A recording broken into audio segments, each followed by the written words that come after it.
باب اذا اسلمت المشرکۃ او النصرانیۃ تحت الذمی او الحربی، جب مسلمان ہو جائے، کون مسلمان ہو جائے؟ المشرکہ، مشرک عورت، او النصرانیہ یا نصرانی عورت یا یہودی عورت بھی، تحت الذمی جو کسی ذمی کے نکاح میں ہو، تحت کا مطلب ہے نکاح میں ہو، او الحربی یا حربی کے نکاح میں۔ حربی کون ہے؟ جن سے مسلمانوں کی جنگ ہو۔ وقال عبد الوارث عن خالد عن اکرمہ عن ابن عباس اذا اسلمت النصرانیۃ قبل زوجها، جب اسلام لے آئے کوئی کرسچن عورت اپنے شوہر سے پہلے، بساعت ایک گھنٹہ بھی پہلے، حرمت علیہ وہ اس پہ حرام ہو جائے گی۔ وقال داود عن ابراہیم السائغ سئل عطاء عن امرأة من اہل العہد اسلمت ثم اسلم زوجها فی العدہ، یعنی عطا سے سوال کیا گیا اس عورت کے بارے میں جو اہل عہد میں سے تھی، وہ اسلام لے آئی، پھر اس کا شوہر اسلام لے آیا عدت کے دوران ہی۔ اہی امرأتہ قال لا، کہ وہ کیا اس کی بیوی ہوگی؟ کہنے لگے نہیں، الا ان تشاء ہی بنکاح جدید، مگر یہ کہ وہ چاہے تو نیا نکاح کر لے، وصداق اور نیا مہر۔ ٹھیک ہے، یعنی یہ ایک ان کی رائے ہے۔ عطا کی رائے کیا ہے کہ دوبارہ نکاح ہوگا اور دوبارہ مہر وغیرہ ہوگا۔ وقال مجاہد اذا اسلم فی العدۃ یتزوجها، اور مجاہد بھی یہ کہتے ہیں کہ جب وہ مسلمان ہو جائے تو عدت کے دوران ہی، یعنی عدت میں اس سے نکاح کر لے۔ ویسے تو عدت میں کسی کا نکاح نہیں ہوتا نا، ٹھیک ہے نا، لیکن یہاں نکاح ہو جائے گا کیونکہ اسی شوہر سے ہو رہا ہے۔ وقال اللہ تعالی، اور اللہ تعالیٰ کا فرمان ہے، لا ہن حل لہم ولا ہم یحلون لہن، کہ نہ وہ ان کے لیے حلال ہے نہ وہ ان کے لیے حلال ہے۔ وقال الحسن وقتادۃ فی مجوسیین اسلما، حسن اور قتادہ دو مجوسیوں کے بارے میں کہتے ہیں کہ وہ مسلمان ہو گئے۔ ہما علی نکاحہما، یعنی مرد اور عورت دونوں ہی مسلمان ہو گئے، تو وہ دونوں اپنے سابقہ نکاح پر بھی رہیں گے۔ یعنی اسی طرح اگر کوئی کرسچن مرد اور عورت کپل کوئی کٹھا مسلمان ہوتا ہے تو کیا ہوگا؟ ان کا پچھلا نکاح کافی ہے ان کے لیے، ان کا نکاح نہیں ٹوٹے گا۔ وَإِذَا سَبَقَ أَحَدُهُمَا صَاحِبَهُ، اور اگر سبقت لے گیا ان میں سے کوئی ایک اپنے ساتھی پر، وَأَبَى الْآخَرُ، اور دوسرے نے انکار کر دیا کہ میں نہیں ہوتا مسلمان یا میں نہیں ہوتی، بانت، عورت الگ ہو جائے گی۔ لا سبیل لہ علیہا، اس کے لیے اب اس عورت پر کوئی راہ نہیں، کوئی اس کا اختیار نہیں۔ وقال ابن جریج قلت لعطاء امرأۃ من المشرکین جاءت الی المسلمین، ابن جریج کہتے ہیں کہ میں نے عطا سے کہا کہ ایک عورت مشرکین میں سے آئی، الی المسلمین، مسلمانوں کے پاس، ایعاوز زوجہا، کیا اس کے شوہر کو معاوضہ دیا جائے گا، منہا اس کا، لقولہ تعالی وآتوہم ما انفقوا، اللہ تعالیٰ کے اس فرمان کے مطابق، اور دو ان مردوں کو جو انہوں نے خرچ کیا، یعنی جو مہر وغیرہ دیا تھا۔ قال لا، تو کہنے لگے نہیں، انما کان ذاک بین النبی صلی اللہ علیہ وسلم و بین اہل العہد، کہ یہ تو صرف مخصوص حالات میں نبی صلی اللہ علیہ وسلم اور ان لوگوں کے درمیان بات تھی جن کے ساتھ آپ کا معاہدہ تھا، ہمیشہ کے لیے یہ حکم نہیں تھا۔ کون سا حکم؟ معاوضہ دینے کا۔ ٹھیک ہے، یعنی اگر کوئی عورت مسلمان ہو جاتی اور شوہر مسلمان نہیں ہوتا، اور یہ عورت اب عدت گزار کے کہیں اور شادی کرنا چاہتی ہے، تو یہ نان مسلم مرد یہ کلیم نہیں کر سکتا کہ اس عورت پر جو میں نے خرچ کیا وہ مجھے واپس دیا جائے۔ لیکن قرآن کا یہ جو حکم ہے کہ جو انہوں نے خرچ کیا ان کو دیو ان کے معاوضے، تو یہ کیوں ہے؟ یہ صرف اہل العہد کے لیے۔ یہ بات یاد رکھیے گا۔ کس کے ساتھ معاہدہ تھا آپ کا؟ صلح حدیبیہ کس کے ساتھ ہوئی تھی؟ قریش کے ساتھ۔ کیا آپ نے کبھی اس طرح کے واقعات سنے ہیں یہاں پر کہ وہ مسجد میں مسلمان ہو گئی عورت اور ہسبینڈ نہیں ہوا، یا ہسبینڈ مسلمان ہو رہا ہے عورت نہیں ہو رہی؟ اور بعض اوقات وہ کسی مسجد تک بھی نہیں جاتے، وہ کہتے ہیں آپ ہی ہمیں مسلمان کر دیں۔ کبھی ایسا بھی ہوا آپ میں سے؟ کبھی کسی نے کسی کو کیا؟ مجھے تو اکثر لوگ بتاتے رہتے ہیں کہ میرے ساتھ کام کرتی ہیں خاتون، وہ مسلمان ہونا چاہتی ہوں، تو کیا میں ان کو مسلمان کر لوں؟ کیوں نہیں، ہر مسلمان دوسرے کو کلمہ پڑھوا سکتا ہے، اس کے لیے ضروری نہیں ہے کہ آپ کسی شیخ کے پاس جائیں اور وہی مسلمان کرے۔ اب مسلمان ہونے کے بعد پھر وہ اگلے سوال کرتے ہیں، اور اس پر بہت حکمت کے ساتھ رہنمائی دینا ضروری ہے. مسلمان ہونے کا مطلب ہے کہ پڑھا لکھا ہونا، اور اس کو پھر دین میں ایجوکیٹ بھی کرنا چاہیے، بلکہ مسلمان ہونے سے پہلے ہی اس کی ذہن سازی کرنی چاہیے کہ مسلمان ہونے کے بعد کیا کیا چھوڑنا ہوگا. ہم صرف شراب اور پورک کا تو بتا دیتے ہیں، باقی چیزوں کا نہیں بتاتے. اس کا یہ مطلب بھی نہیں کہ سب سے پہلے ان کو ڈرائیں اور دھمکائیں کہ نہیں یہ بھی چھوڑو گے، یہ بھی چھوڑو گے. ان کے لیے پہلے اپنا گھر بار اور اپنا دین ہی چھوڑنا ایک مشکل کام ہے، تو اس کے ساتھ بہت سی اور چیزیں ایک دم چھوڑنا بھی مشکل ہوتا ہے. تو اسٹیپ بائی اسٹیپ بھی ان چیزوں کو لیا جا سکتا ہے، یا پہلے ایجوکیٹ کر کے تیار کر کے ذہنی طور پر. پھر تو ایک دم بڑے بڑے فتوے بھی آپ نہ دیں، لیکن یہ کہ آپ کو حقیقت کا پتہ بھی ہونا چاہیے. وقال مجاہد ھذا کلہ فی صلح، کہ یہ سب تو صلح حدیبیہ کے بارے میں ہے، بین النبی صلی اللہ علیہ وسلم و بین قریش، جو نبی صلی اللہ علیہ وسلم اور قریش کے درمیان تھی. تو یہاں جو بات پتہ چل رہی ہے کہ جب میاں بیوی میں سے کوئی ایک مسلمان ہو جائے تو اس کی کئی صورتیں ہیں. نمبر 1، مسلمان ہونے کے بعد دارالکفر میں ہی رہائش پذیر رہے، دارالاسلام میں منتقل نہ ہو، یعنی مکہ میں ہی رہیں دونوں، یا جو مسلمان ہوا ہے ہجرت نہ کریں. دوسری صورت یہ ہے کہ ان میں سے کوئی ایک ہجرت کر جائے. ابن عباس کہتے ہیں جب کوئی عیسائی عورت اپنے خاوند سے پہلے مسلمان ہو جائے، خواہ ایک لمحہ پہلے اسلام لے آئے، تو وہ کافر خاوند حرام ہو جائے گا. تو اسی لیے پھر وہ کہتے ہیں کہ دوبارہ اس سے نکاح کر لیا جائے. ابتدا میں یہ ضرور تھا کیونکہ گھر گھر کا مسئلہ تھا، تو اس وقت یعنی ایسی صورت نہیں تھی کہ دوبارہ نکاح کیا جائے. لیکن اب کے لیے ابن عباس کا یہ فتویٰ ہے کہ اگر مسلمان ہو جائے گا تو پھر اسی عورت سے عدت کے دوران دوبارہ نکاح کر لیں. جی. Question, Sazaji, there can be so many scenarios with regards to this Ibn Abbas radiallahu anhu, what he has said. So let's say if a woman comes and accepts Islam and her husband hasn't accepted, maybe he's still pondering, he's still taking time, and according to this opinion of Ibn Abbas radiallahu anhu that now she is haram on him, so what would be the mode of action? She continues staying there and stays away from him? Yes. کیونکہ یہ چیز مرد کو اسلام کی طرف لانے میں ایک محرک ہو سکتی. اگر میں مسلمان نہیں ہوتا تو میرا کتنا بڑا نقصان ہے، میری بیوی بچے ہاتھ سے جائیں گے. So a related question, let's say if the husband is not pondering to, and he's like rather offensive, he's like leave me and we're not, so then Allah will make a way for. So it's automatically annulled then again. Yes. After one head, then she proceeds with her life. Yes. Okay. I just had a quick question. I just wanted to clarify when a new nikah needs to be done. So if the woman accepts Islam first and then the husband accepts Islam, do they have to do a new nikah? Because he has become haram. Okay, and then if he accepts first and then she follows, do they still have to do a new nikah in both situations? Because again, she's not her wife now. Because she's not a Muslim. Ustaz, I've often thought about the situation. I know of a family where both husband and wife, they were Muslims, but after a couple of years, the husband became non-Muslim. He started idol worship. And even today, both the husband and wife, they're living in the same house. So, what is to be done in such a situation? We should educate them and leave them. Now it's their decision. So they continue staying ہم اس سے together. زیادہ کچھ نہیں کر سکتے، صرف بتا ہی سکتے ہیں کہ this is not right. So I just want to clarify, you said that the nikah is only valid if the couple embraces Islam together. So, like, they both have to say the kalima at the same time, like, there's no grace period, like, you said even, like, a word, like, if they, like, there's no, like, hour, or, like, the iddah period is not, like, a time for them to reconsole, like we've been learning before. That is, like, just a period that either spouse has to wait out. I don't know if my question's clear. I'm asking, how do you know that they are embracing Islam together at the same time, like that they're repeating the words? It depends on the niyyah, and they will come together to say shahada. Okay. یعنی کٹھے آئیں گے، obviously دونوں کٹھے تو نہیں پڑھیں گے، ایک پہلے پڑھے گا دوسرا بعد میں کلمہ پڑھے گا، لیکن دونوں کی نیت کاؤنٹ ہوگی کہ دونوں ہی مسلمان ہونا چاہ رہے ہیں.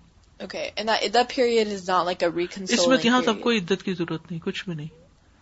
جب کٹھے مسلمان ہو گئے تو نو عدہ. Right, but if just one embraces, like, that iddah period is اگر more... عورت مسلمان ہوتی ہے تو اس کی عدت ہوگی، اگر عورت مسلمان نہیں ہوتی تو عدت نہیں ہوگی. وہ تو اپنے دین پر ہے، عدت کرے نہ کرے جو بھی. Okay. السلام علیکم استاذہ. یہاں پہ مشرک مردوں عورتوں کی اور یہودی نصرانی کی بات ہوئی، لیکن آج کل کا ایک بہت بڑا مسئلہ ایتھیزم کا ہے. تو اب اگر کوئی مسلمان لڑکا کسی ایتھیسٹ لڑکی سے شادی کرنا چاہتا ہے یا وائس ورسا ہے، تو پھر وہ اس ایتھیسٹ کو ہم کس کیٹیگری میں رکھیں گے؟ یہ مشرکین والی میں رکھیں گے، مشرکین نان میں مسلم والی میں. Assalamu alaikum. Ustaza, the problem over here is because they are Hindus, they are Sikhs, they are mushrik. And people just for the sake of nikah, they say we are Muslims. Get the nikah done, especially the girls, okay, he's become a Muslim. But they don't practice, they don't. واللہ عالم بایمانہن، اللہ زیادہ جانتے ہیں ان کے ایمان کے بارے میں. ہمیں ظاہر پر ہی معاملہ کرنا ہے. اگر وہ کلمہ پڑھ رہے ہیں تو ٹھیک ہے، اور اگر وہ دل سے نہیں پڑھتے تو وہ تو پھر منافقت ہے. دس از اے ورسٹ تھنگ. لیکن ہم اس کے اوپر ذمہ دار نہیں ہیں. ایک جو امام مسجد ہے جس نے نکاح پڑھانا ہے، ہی از ناٹ ریسپانسبل، کیونکہ ہی ول آسک. السلام علیکم استاذہ. میں یہ پوچھنا چاہ رہی ہوں کہ وہ جو مشرکات ہیں وہ جب ہم اہل دین سے نکاح کریں گے تو وہ مسلمان پہلے ہوئیں گی پھر نکاح ہوئے گا؟ جی ہاں. السلام علیکم استاذہ. I have a question. So if the husband and wife are both Muslim, but if one of the spouses, so I know of a couple where their husband, despite being Muslim, started saying, I don't believe anymore and things like that, what happens in that situation? عورت کے لیے پھر الگ ہونا ہوگا. حدیث number 211. حدثنا يحيى بن بكير حدثنا الليث عن عقيل عن ابن شهاب وقال ابراهيم بن المنذر حدثني ابن وهب حدثني يونس قال ابن شهاب اخبرني عروة بن الزبير ان عائشة رضي الله عنها زوج النبي صلی اللہ علیہ وسلم قالت، حضرت عائشہ جو نبی صلی اللہ علیہ وسلم کی بیوی ہیں وہ کہتی ہیں، کانت المؤمنات، کہ مومن عورتیں، اذا ہاجرن الی النبی صلی اللہ علیہ وسلم، جب وہ نبی صلی اللہ علیہ وسلم کے پاس ہجرت کر کے آتی یعنی مکہ سے آتی، یمتحنہن، تو آپ ان کا امتحان لیتے، بقول اللہ تعالی، اللہ تعالیٰ کے اس فرمان کے مطابق، یا ایھا الذین آمنوا، اے لوگو جو ایمان لائے ہو، اذا جاءکم المؤمنات مہاجرات، جب آ جائیں تمہارے پاس مومن عورتیں ہجرت کر کے، فامتحنوہن، تو ان کا امتحان لے لو، یعنی ان کو جانچ لو کہ واقعی وہ مسلمان ہوئی ہیں کہ نہیں. الی آخر الآیہ، آیت کے آخر تک جو اوپر ہم پڑھ چکے ہیں. قالت، وہ کہتی ہیں عائشہ رضی اللہ تعالی عنہا، فمن اقر بہذا الشرط، تو جس نے اس شرط کا اقرار کر لیا، من المؤمنات، مومن عورتوں میں سے، فقد اقر بالمحنۃ، تو اس نے امتحان پاس کر لیا. محنہ کہتے امتحان کو. فکان رسول اللہ صلی اللہ علیہ وسلم اذا اقررن بذلک، تو نبی صلی اللہ علیہ وسلم جب عورتیں اس چیز کا اقرار کر لیتی، من قولہن، اپنی زبان سے، قال لہن رسول اللہ صلی اللہ علیہ وسلم، تو رسول اللہ صلی اللہ علیہ وسلم ان سے فرماتے، انطلقنا، اب چلی جاؤ، فقد بایعتکن، میں نے تم سے بیعت کر لی، لا واللہ ما مست ید رسول اللہ صلی اللہ علیہ وسلم ید امرأۃ قط، اللہ کی قسم کبھی بھی رسول اللہ صلی اللہ علیہ وسلم کا ہاتھ کسی عورت کے ہاتھ سے مس نہیں کیا، ٹچ نہیں کیا، غیر انہ بایعہن بالکلام، اگر یہ کہ آپ نے ان عورتوں سے صرف زبانی کلامی بیعت کی، بول کر بیعت کی. واللہ ما اخذ رسول اللہ صلی اللہ علیہ وسلم علی النساء، اور اللہ کی قسم نہیں لیا رسول اللہ صلی اللہ علیہ وسلم نے عورتوں پر، الا بما امرہ اللہ یقول لہن، مگر وہی چیز جس کا اللہ نے ان کو حکم دیا کہ وہ ان سے کہیں. اذا اخذ علیہن، جب ان سے بیعت لی، قد بایعتکن کلاما، کہ میں نے تم سے بیعت لی کلام کے ساتھ، یعنی صرف بول کر، یعنی زبان سے ان سے بیعت لیتے تھے، اور کبھی بھی انہوں نے ان باتوں کا عہد جن کا حکم اللہ نے دیا بس اسی سے لیا کہ زبان سے ان سے اقرار کرا لیا. اس کے بعد آپ زبان سے ہی کہہ دیتے تھے کہ میں نے تم سے بیعت لی، ہاتھ پر ہاتھ نہیں رکھتے تھے. یعنی عورتیں نبی صلی اللہ علیہ وسلم کے ہاتھ میں اپنا ہاتھ دے کر بیعت نہیں کرتی تھی، صرف زبانی بائی ماؤتھ بائی ورڈ بیعت ہوا کرتی تھی. سورۃ الممتحنہ کی آیت نمبر 10 کی طرف اشارہ ہے، یا ایھا الذین آمنوا اذا جاءکم المؤمنات مہاجرات فامتحنوہن اللہ اعلم بایمانہن فَإِنْ عَلِمْتُمُوهُنَّ مُؤْمِنَاتٍ فَلَا تَرْجِعُوهُنَّ إِلَى الْكُفَّارِ، اے لوگو جو ایمان لائے ہو، جب تمہارے پاس مومن عورتیں ہجرت کر کے آئیں تو ان کی جانچ پڑتال کر لیا کرو، اللہ ان کے ایمان کو زیادہ جاننے والا ہے. یعنی ہم کسی کے بھی دل میں گھس کے نہیں دیکھ سکتے کہ وہ سچا مومن ہے یا نہیں. ہم کسی کا کیا کہیں، ہم اپنے بارے میں سوچیں کہ ہمارا ایمان کس درجے پر ہے. پھر اگر تم جان لو کہ وہ مومن ہے تو انہیں کفار کی طرف واپس نہ کرو. تو یہاں ہمیں جو بات پتہ چل رہی ہے وہ یہ کہ نبی صلی اللہ علیہ وسلم کو مہاجر خواتین کا امتحان لینے کا حکم دیا گیا تھا، یہ دیکھنے کے لیے کہ کیا وہ واقعی اسلام کی خاطر اپنا گھر بار چھوڑ کے آئی ہیں یا کوئی دنیاوی یا نفسانی خواہش ان کو یہاں تک لے آئی ہے. لیکن دلوں کا حال تو اللہ ہی جانتا ہے، کیونکہ بعض اوقات عورتیں اپنے خاوندوں سے لڑ جھگڑ کے یا اپنی گھریلو زندگی سے یا معاشی حالات سے تنگ آ کر بھی اپنا گھر چھوڑ دیتی ہیں. 2-4 روز پہلے خاتون میرے پاس آئیں اور وہ اتنی تکلیف دہ کہانی سنا رہی تھی کہ ایک شخص بیمار ہو گیا اور شاید ذہنی بیمار تھا تو گھر سے چلا گیا. تو اس کے 5 بچے تھے. جب وہ گم ہو گیا تو عورت نے 5 بچے دادی کے پاس چھوڑے اور بچوں کو چھوڑ کر چلی گئی. اس دوران شوہر فوت بھی ہو گیا تو پتہ چل گیا کہ فوت ہو گیا، لیکن یہ کہ ملاقات نہیں ہوئی، نہ بیوی واپس آئی نہ کچھ. اب بوڑھی دادی ہے اور 5 بچے ہیں، 3 بیٹیاں اور 2 بیٹے شاید. اب وہ خاتون اس پہ پریشان تھی کہ ان بچوں کو کس کی کسٹڈی میں دیا جائے، کیونکہ بوڑھی دادی تو سنبھال ہی نہیں سکتی اور گھر میں کوئی اور ہے بھی نہیں. خرچہ کہاں سے آئے اور حفاظت کیسے ہو بچوں کی، اور تعلیم اور تربیت کتنا بھاری کام ہے. تو بعض صورتیں ایسے بھی ہوتی ہیں کہ کچھ عورتیں اتنی سنگ دل ہوتی ہیں کہ حالات سے تنگ آ کر، شوہر سے ناراض ہو کر، کسی بھی بنا پر سب کچھ چھوڑ کے گھر چھوڑ کے چلی جاتی. تو ایسی سچویشن ایک ریالٹی ہے. تو اسی لیے اللہ سبحانہ وتعالیٰ نے حکم دیا کہ پہلے چیک کیا جائے یہ جو آ رہی ہیں خواتین کیا واقعی مسلمان ہو کر آ رہی ہیں یا گھر سے تنگ ہو کے بھاگ کے آ گئی ہیں. اور اگر کوئی مسلمان ہی نہیں ہوئی عورت اور صرف گھریلو جھگڑوں سے بھاگ کر آئی ہے تو اس کو واپس لوٹایا جائے گا.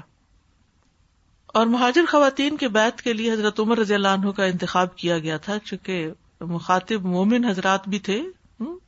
آپ دیکھیں نا آیت میں یا ایھا الذین آمنوا اذا جاءکم، ٹھیک. تو رسول اللہ صلی اللہ علیہ وسلم نے انہیں اس کام کے لیے مقرر کیا تھا. کس کو؟ حضرت عمر رضی اللہ عنہ کو.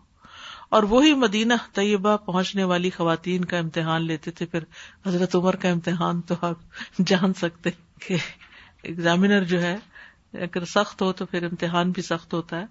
بہرحال نبی صلی اللہ علیہ وسلم بیعت خود لیتے تھے لیکن امتحان حضرت عمر مدد کر دیا کرتے تھے اس میں. بیعت کے نکات کیا کیا تھے؟ سورۃ الممتحنہ کی آیت نمبر 12. یہاں آپ غور سے دیکھیے گا کہ کن کلازز پر بیعت لی جا رہی ہے اور ایک مسلمان عورت کو کن حرام چیزوں سے بچنا ضروری ہے. اعوذ باللہ من الشیطان الرجیم.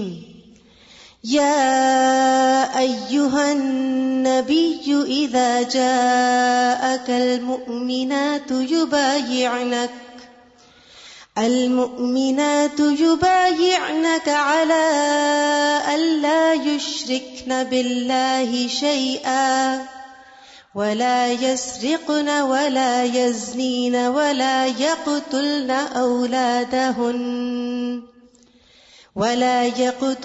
أولادهن ولا يأتين ببهتان يفترينه بين أيديهن وأرجلهن ولا يعصينك في معروف فبايعهن واستغفر لهن الله إن الله غفور رحيم. جزاک اللہ. اے نبی صلی اللہ علیہ وسلم، جب تیرے پاس مومن عورتیں آئیں تجھ سے بیعت کرتی ہوں کہ وہ نہ اللہ کے ساتھ کسی چیز کو شریک ٹھہرائیں گی، پہلی کلاز ہے، شرک نہیں، نہ چوری کریں گی، دوسری بات، اور نہ زنا کریں گی، تیسری بات، اور نہ اپنی اولاد کو قتل کریں گی، چوتھی بات، اور نہ کوئی بہتان لائیں گی جو اپنے ہاتھوں اور اپنے پاؤں کے درمیان گھڑ رہی ہو، پانچویں بات، اور نہ کسی نیک کام میں تیری نافرمانی کریں گی، تو ان سے بیعت لے لے اور ان کے لیے اللہ سے بخشش کی دعا کیجیے، یقیناً اللہ بے حد بخشنے والا نہایت رحم فرمانے والا ہے۔ یعنی اسلام کا جائزہ لینے کے بعد پھر بیعت کے لیے کچھ شرائط تھی کہ یہ چیزیں ماننی ہوں گی۔ تو اس میں ایک رہنمائی بھی ملتی ہے کہ جب کوئی شخص مسلمان ہو رہا ہو، اگر کوئی خاتون چاہتی کہ آپ کے ہاتھ پہ مسلمان ہو، تو ان کو اس مسلمان کر کے یا کرنے سے پہلے ایجوکیٹ ضرور کریں، موٹے موٹے احکام ضرور بتائیں کہ کن کن چیزوں کا خیال رکھنا ہوگا۔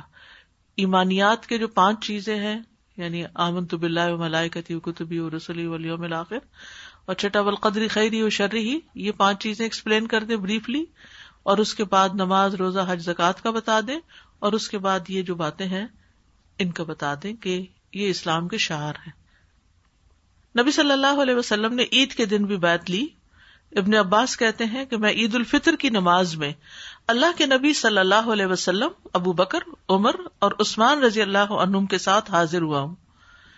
یہ سب خطبے سے پہلے نماز پڑھتے تھے، پھر خطبہ دیتے تھے۔ ایک دفعہ اللہ کے نبی بلند جگہ سے نیچے آئے، ایسے محسوس ہوتا ہے کہ میں اب بھی آپ کو دیکھ رہا ہوں۔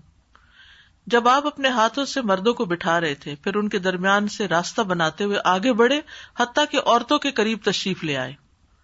یعنی عورتیں پیچھے تھی، مردوں میں سے گزرتے ہوئے پیچھے چلے گئے، اور بلال رضی اللہ عنہ آپ کے ساتھ تھے۔ آپ نے قرآن کا یہ حصہ تلاوت کیا، یا ایھا النبی اذا جاءک المؤمنات یبایعنک علی الا یشرکن باللہ شیئا، حتیٰ کہ اس سے فارغ ہوئے۔ پھر فرمایا تم اس پر قائم ہو؟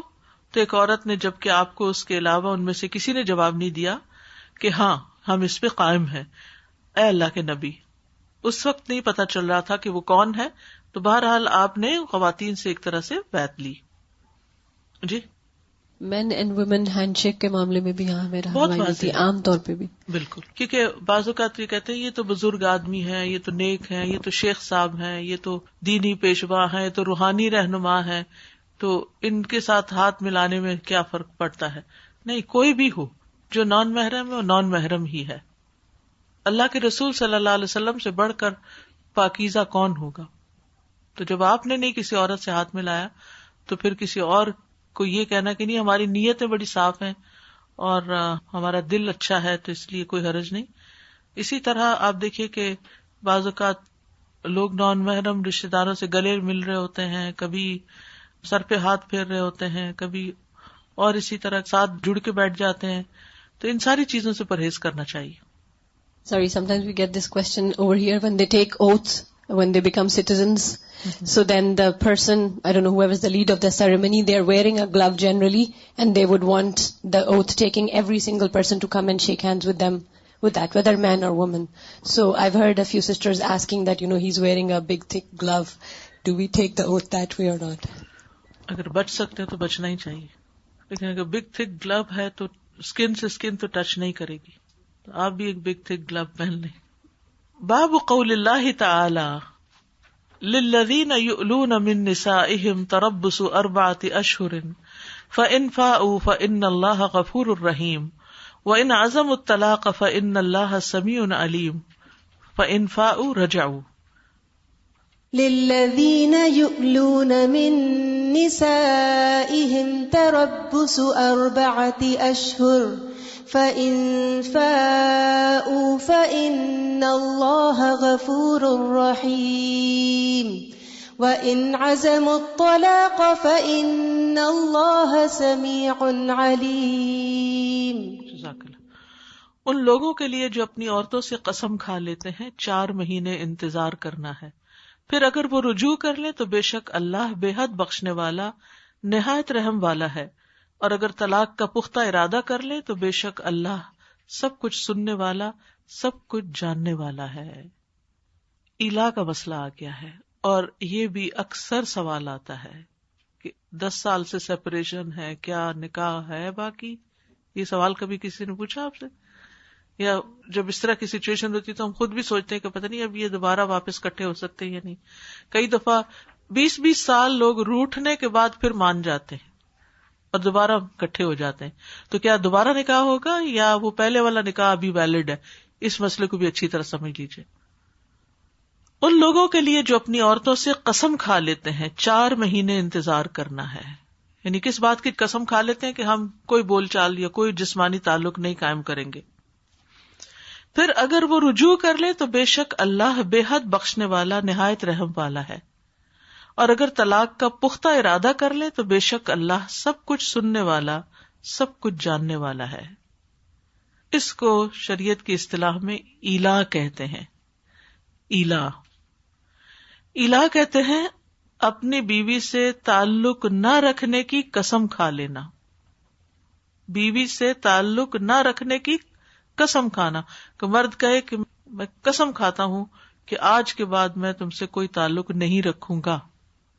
یعنی اصطلاحی تعریف ہے کہ شوہر اپنی اہلیہ سے 4 ماہ یا اس سے زیادہ مدت تک ہم بستر نہ ہونے کی قسم اٹھا لے. تو اس کی کئی صورتیں ہیں. نمبر 1، اگر کسی نے 3 ماہ تک تعلق نہ رکھنے کی قسم اٹھائی تو 3 ماہ کے اندر رجوع کرنے پر قسم کا کفارہ دینا ہوگا. ٹھیک ہے. اگر شوہر نے اسپیسیفکلی کہا کہ میں 3 مہینے تک تم سے تعلق نہیں قائم کروں گا، اور 2 مہینے بعد ہی اس نے کہا کہ اچھا میں کرنا چاہتا ہوں، تو اب مرد کیا کرے گا؟ کفارہ ادا کرے گا. اب اس میں عورت کا کچھ نہیں ہے، وہ تو مرد بلائے گا، وہ چلی جائے گی.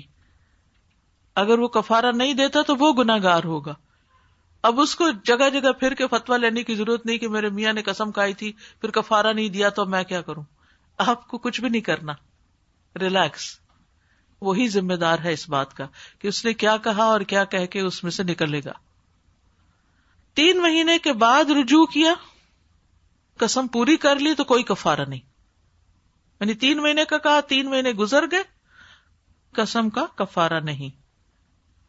3 مہینے کے بعد رجوع کیا، یعنی 3 مہینے کا کہا تھا، 3 مہینے جس دن پورے ہوئے کر لیا، کوئی قسم کا کفارہ نہیں.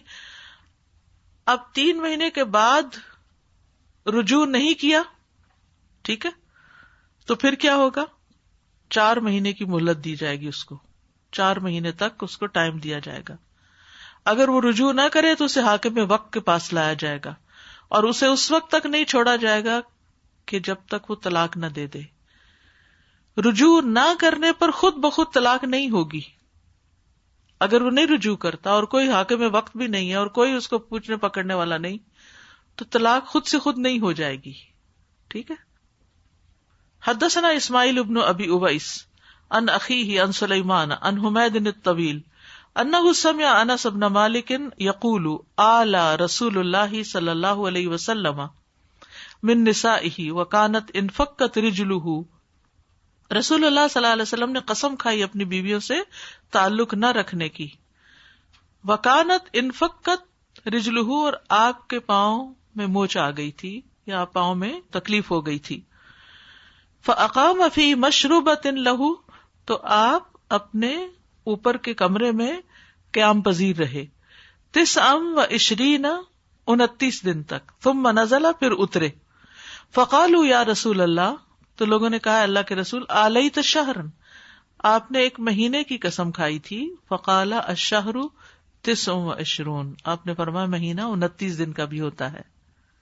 تو اس سے یہ پتہ چلتا ہے کہ ایلا 4 مہینے سے کم کا بھی ہو سکتا ہے. جیسے آپ صلی اللہ علیہ وسلم نے 1 مہینے کی قسم کھائی تھی تو ایلا 1 مہینے کا بھی ہو سکتا ہے، لیکن 4 مہینے میکسیمم مدت ہے اس کی. ٹھیک ہے. حدثنا قتیبۃ حدثنا اللیث عن نافع ان ابن عمر رضی اللہ عنہما کان یقول فی الایلاء. ابن عمر رضی اللہ عنہما ایلا کے بارے میں کہتے تھے، الذی سمى اللہ، جس کو اللہ نے نام رکھا ہے، لا یحل لأحد بعد الاجل، کسی کے لیے حلال نہیں کہ مدت گزرنے کے بعد، الا ان یمسک بالمعروف، کہ وہ یا تو معروف طریقے سے بیوی کو پاس رکھ لے، اور یعزم بالطلاق، یا طلاق کا ارادہ کر لے، کما امر اللہ عز وجل، جیسے اللہ نے حکم دیا. یعنی ایلا کی مدت پوری کرنے کے بعد 2 راستے ہیں. نمبر 1 رجوع کرنا، نمبر 2 طلاق دینا. 4 ماہ کے بعد رجوع کر لے، یعنی اس کے ساتھ فزیکل ریلیشن شپ قائم کرے، اور معروف طریقے سے، بھلے مانس طریقے سے بیوی کو اپنے پاس رکھے. اگر کوئی شخص بیمار ہے یا فزیکل ریلیشن قائم نہیں کر سکتا تو زبانی رجوع بھی کافی ہے. دوسری بات یہ کہ وہ اپنی بیوی کو طلاق دے کر اپنی زوجیت سے فارغ کر دے. وقال علی اسماعیل حدثنی مالک النافع عن ابن عمر اذا مضت 4 اشہر، ابن عمر کہتے ہیں جب 4 مہینے گزر جائیں یوقف تو اس کو روکا جائے، حتی یطلق یہاں تک کہ وہ طلاق دے دے، ولا یقع علیہ الطلاق اور اس پہ طلاق واقع نہیں ہوتی حتی یطلق جب تک کہ وہ طلاق نہ دے. وَيُذْكَرُ ذَلِكَ عن عثمان، اور یہی بات حضرت عثمان و علی اور حضرت علی و ابو درداء اور حضرت ابو درداء اور عائشہ رضی اللہ تعالی عنہا سے بھی ہے، یعنی یہی ان کی بھی رائے ہے. و12 رجلا من اصحاب النبی صلی اللہ علیہ وسلم، اور نبی صلی اللہ علیہ وسلم کے 12 صحابہ کی بھی یہی رائے ہے کہ طلاق دے گا، خود بخود طلاق واقع نہیں ہوگی. فَإِنْ عَزَمُوا کا کیا مطلب ہے؟ عزم کرنا، ارادہ کرنا، یعنی ابھی ہوئی نہیں، ارادہ کرے گا کہ دینی ہے. یہ اہل علم کہتے ہیں کہ 4 ماہ گزرنے کے بعد شوہر کو اختیار ہے رجوع کرے یا طلاق دے. طلاق کے بغیر عورت متعلقہ نہیں قرار پائے گی. ٹھیک ہے. 4 ماہ کے بعد اگر کوئی طلاق نہیں دیتا تو پھر کیا ہوگا؟ عدالت کی طرف رجوع کیا جائے گا اور پھر عدالتی چارہ جوئی سے کام لے کر اس رشتے کو ختم کیا جائے گا. باب حکم المفقود فی اہلہ و مالہ. حکم المفقود، جو شخص گم ہو جائے، یعنی اس کے گھر والوں اور جائیداد میں کیا کیا جائے گا. یعنی جب کوئی فوت ہو جاتا ہے تو اس کی بیوی بیوہ ہو جاتی ہے، یعنی پہلے بیوی تھی اب بیوہ ہو گئی، ٹھیک، اور جو اس کا مال ہے وہ تقسیم ہو گیا، وراثت ہو گئی، ٹھیک. لیکن اگر وہ گما ہوا ہے تو اب کیا کیا جائے گا؟ وقال ابن المسیب کہتے ہیں اذا فقد فی الصف عند القتال، اگر وہ جنگ کے دوران صف میں مفقود ہو گیا، گم گیا کہیں، تربصوا امرأته سنۃ، تو اس کی بیوی 1 سال انتظار کرے گی. واشترى ابن مسعود جاریۃ، عبداللہ بن مسعود نے ایک لونڈی خریدی. والتمس صاحبها، اور اس کے مالک کو تلاش کیا، سنتاً 1 سال. فلم یجدہ، تو انہوں نے اس کو نہیں پایا، وہ نہیں ملا. وفقد، اور وہ گم ہو گیا. فاخذ، تو وہ شروع ہو گئے یؤتی درہم و درہمین، وہ دیا کرتے تھے 1 درہم اور 2 درہم. وقال اللہم ان فلان، یعنی صدقہ دیتے تو کہتے تھے اللہ یہ فلاں کی طرف سے ہے. فإن اتا فلان فلی، اگر وہ واپس آ گیا تو یہ سارے صدقے کا ثواب مجھے ہی پہنچے. یعنی وہ اس کی قیمت ایک طرح سے صدقہ کر رہے تھے. کہا کہ میں پھر وہ واپس تو نہیں غریبوں سے لوں گا، لیکن اس کا ثواب پھر میرے لیے ہوگا، وعلیہ، اور مجھ پر ہوگا. وقال، اور کہا ہاکذا ففعلوا باللقطۃ، اسی طرح تم کر سکتے ہو لقطے کے بارے میں. لقطہ کیا ہوتا ہے؟ گری بڑی چیز، جو گمی ہوئی چیز کسی کی مل جائے، سال بھر انتظار کرے انسان اور پھر اس کے بعد اس کو استعمال کر لے. وقال ابن عباس، اور ابن عباس کہتے ہیں نحوہ، اسی کی طرح. وقال الزہری فی الاسیر، زہری قیدی کے بارے میں کہتے ہیں یعلم مکانہ، اس کی جگہ کا معلوم کیا جائے گا. لا تتزوج امرأتہ، اس کی بیوی شادی نہیں کرے گی. ولا یقسم مالہ، اور اس کا مال تقسیم نہیں کیا جائے گا. فإذا انقطع خبرہ، پھر اگر اس کی خبر بالکل منقطع ہو گئی، کوئی نو کلو کہاں گیا، فسنتہ سنت المفقود، تو پھر اس کی سنت مفقود یعنی گم شدہ چیز والا ہی اس پر معاملہ ہوگا. یعنی ایک انتظار کرنے کے بعد اس کو استعمال کر لیا جائے گا. بہرحال مفقود الخبر اس کو کہتے ہیں کہ جس کی خبر ہی نہ ہو کہ کہاں گیا وہ. ایک تو یہ ہے کہ صف میں کہیں پکڑا گیا تو اس کا مطلب ہے کہ دشمن نے پکڑ لیا، لے گیا اس کو، اور پھر بعد میں پتہ بھی چل گیا کہ وہ دشمن کی قید میں ہے. تو جب تک دشمن کی قید میں ہے تو پھر تو کچھ بھی نہیں کیا جا سکتا جب تک وہ چھٹ کے نہ آئے قیدی. لیکن اگر پتہ ہی نہیں کہ اب کہاں گیا، انہوں نے اس کو مار ڈالا یا وہ خود مر گیا یا کوئی خبر نہیں، تو پھر کیا ہے؟ گم شدہ شوہر کو فقہی اصطلاح میں مفقود الخبر کہتے ہیں، کہ جس کی خبر مفقود ہو گئی، گم ہو گئی. تو جس عورت کا خاوند گم ہو جائے وہ دوبارہ نکاح کرے یا نہ کرے. میں ایک خاتون کو جانتی ہوں جن کے ہسبینڈ سی سائڈ پہ گئے اور تیرتے ہوئے گم ہو گئے. اب نہیں پتا زندہ ہیں، نہیں پتا فوت ہو گئے ہیں، نہیں پتا کہ وہ وہاں سے تیرتے تیرتے کسی اور جزیرے پہ جا اترے ہیں یا اغوا کر کے لے گئے. کئی صورتیں ہو سکتی ہیں نا، ضروری تو نہیں کہ وہ ڈوب کے مر ہی گئے ہوں. تو کوئی اطلاع ہی نہیں ہے، کوئی خبر ہی نہیں ہے، کچھ بھی نہیں ہے، تو اب اس کا کیا کیا جائے؟ تو امام ابو حنیفہ اور امام شافعی کہتے ہیں کہ مفقود کی بیوی اس وقت تک اس کی زوجیت سے فارغ نہیں ہو سکتی جب تک گم ہو جانے والے شوہر کی موت کا علم نہ ہو جائے. وہ یہ کہتے ہیں. کچھ لوگ کہتے ہیں 90 اور 75 اور 70 سال تک وہ شادی نہیں کرے گی، لیکن یہ ایک بالکل ان ریئلسٹک سی بات ہے. اس بارے میں امام مالک نے کہا ہے کہ 4 سال تک انتظار کرے گی. اور ان کی دلیل کیا ہے؟ حضرت عمر کا ایک فیصلہ. انہوں نے فرمایا تھا کہ جس عورت کا خاوند گم ہو جائے اور اس کا علم نہ ہو کہ وہ کہاں ہے تو وہ عورت 4 سال تک انتظار کرے گی، اس کے بعد شادی کر لے گی. 4 سال کے بعد 4 ماہ 10 دن عدت بھی کرے گی. یہاں سے ایک بات اور بھی پتہ چلتی ہے.